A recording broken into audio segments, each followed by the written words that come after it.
Good evening, Chairwoman Woodbury. For the record, James Orenshaw, representing Assembly District 12 in Clark County. I'm here to present Assembly Bill 341 for your consideration. Thank you, Chairwoman, and thank you, members of the committee, for hearing this bill. I know the hour is late, but this issue is very important. As you'll see, the room is full, and we've even got some families in the overflow room and down at the Sawyer building. Assembly Bill 341 establishes an early literacy assessment process through which dyslexia is identified, and therapy, accommodations, and modifications are provided to dyslexic students in Nevada. Assembly Bill 341 also creates a process for school districts, charter schools, and the State Board of Education to report on the results of such an assessment. Why is Assembly Bill 341 important? As one of the most common language-based learning disabilities, dyslexia affects as high as 20% of the population.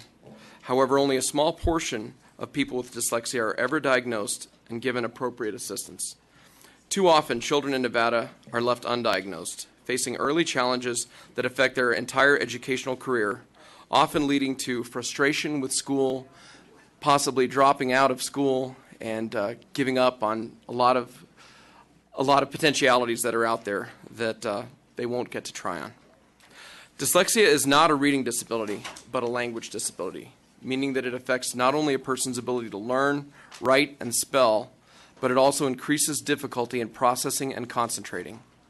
I believe we owe it to young Nevadans and the future of our state to use available resources to identify and accommodate this disorder as early in the educational process as possible.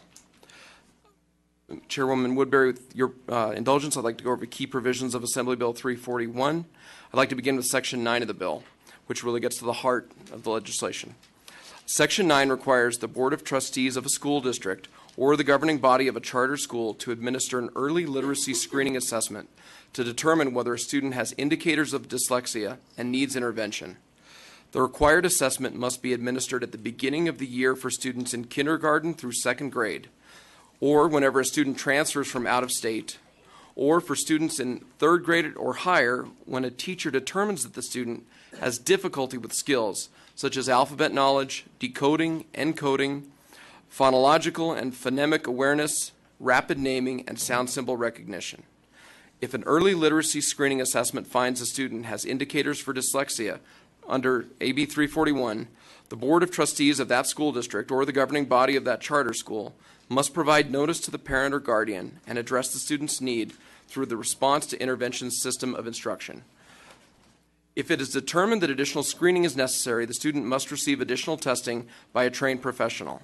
A comprehensive dyslexia evaluation must be performed, and the parent or guardian may have an independent evaluation performed as well if they choose to.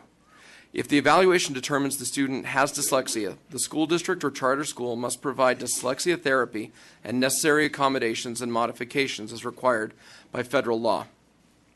Section 10 of Assembly Bill 341 requires notification of a parent or guardian of a student who undergoes a dyslexia evaluation, including results of the evaluation and educational information about the learning disorder. Section 11 outlines the instructional approaches that must be used in dyslexia therapy provided by a school district or charter school. Section 12 requires the Department of Education to designate a full-time employee as a dyslexia specialist, and the Board of Trustees of each of our state school districts must employ at least one dyslexia interventionist in that district. Additionally, Section 13 requires school districts and charter schools to provide professional development regarding dyslexia for teachers and other educational personnel. Section 14 requires the Department of Education to develop a dyslexia resource guide to help schools identify and provide dyslexia therapy. Section 16 requires minimum standards prescribed by the State Board of Education for students with dyslexia to include certain instruction.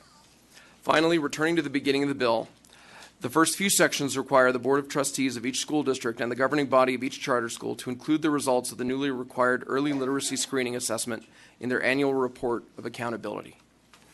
Madam Chair, that concludes my comments. I have with me today Karen